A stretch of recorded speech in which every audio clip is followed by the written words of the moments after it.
Graças a Deus, esse é o momento da nossa meditação das 18 horas e o texto para a nossa reflexão se encontra no livro de 2 Coríntios, capítulo 10, versículo 4 e versículo 5, e diz assim a palavra de Deus: porque as armas da nossa milícia não são carnais, e sim poderosas em Deus, para destruir fortalezas, anulando nossos sofismas e toda altivez que se levante contra o conhecimento de Deus, e levando cativo todo pensamento à obediência de Cristo.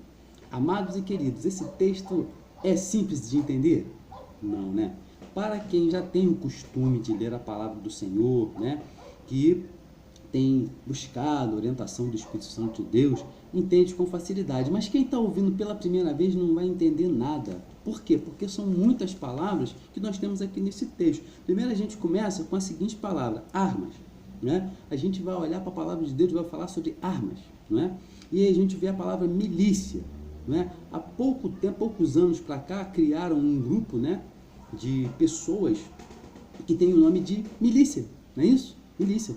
Mas nós temos também uma outra palavra chamada malícia, né, que é diferentemente uma da outra, né, mas o resultado delas duas é a mesma coisa, tá bom? É pecado, tudo pecado. E aqui nós temos também outra palavra que diz carnais, né?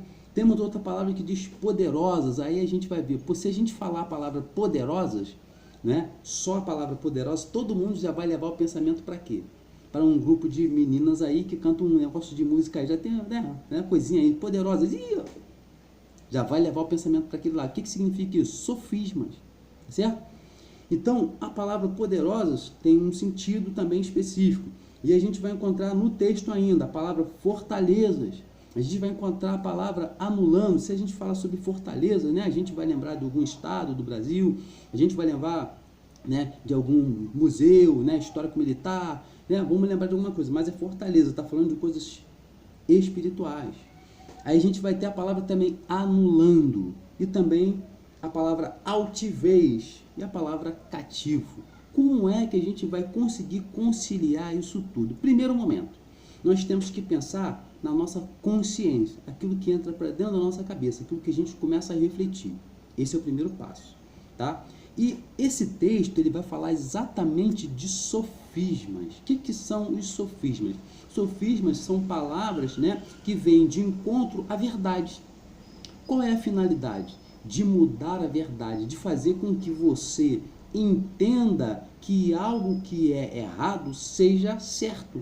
Essa é a finalidade. No século V a.C., um grupo de homens gregos que tinham um conhecimento muito apurado sobre essa questão da consciência, sobre aquilo que entra para dentro da nossa mente, aquilo que produz o nosso pensamento e, consequentemente, produz a nossa atitude, não é? Porque nós ouvimos uma coisa, nós vemos, vai produzir em nós uma atitude, ou de nos escondermos, ou de nos colocarmos avante, né? Ou de fazermos nós ficarmos estáticos, parados. E assim, essa condição do pensamento, ela influencia muito nas nossas ações. E os sofistas, né, o qual o apóstolo Paulo ele vai falar, são esse grupo de pessoas que reuniram para poder ensinar as pessoas a não entender aquilo que está sendo falado. Ou melhor, entender, mas entender de forma errada. E o texto ele vai falar que a milícia, o que é a milícia? Ele vai falar daquela questão espiritual. São os espíritos que atuam na região celestial. Eles atuam de forma grandiosa, lutando para poder o quê? Fazer com que nós venhamos a ser confundidos, tá?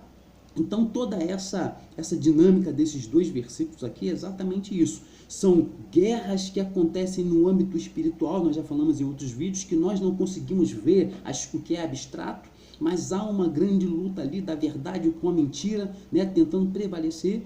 Mas a palavra de Deus ela vai sobrepor sobre tudo isso. Ela vai estar sempre acima da mentira. Ela vai prevalecer com a verdade. Por quê? Porque Deus ele é o quê? Ele é luz. Quando chega, ele ilumina. E aí quando você começa a ver, você vai perceber o que está sujo, que tem que limpar. Tá bom? Então essa ideia desse versículo é isso. É para trazer luz à nossa mente, para que nós não venhamos a ser enganados, como o povo tem sido enganado pelos sofistas que estão no poder.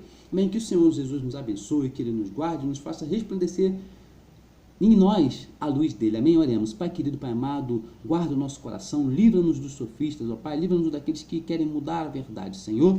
Ó Pai querido, Pai amado, guarda o nosso Brasil e que a paz seja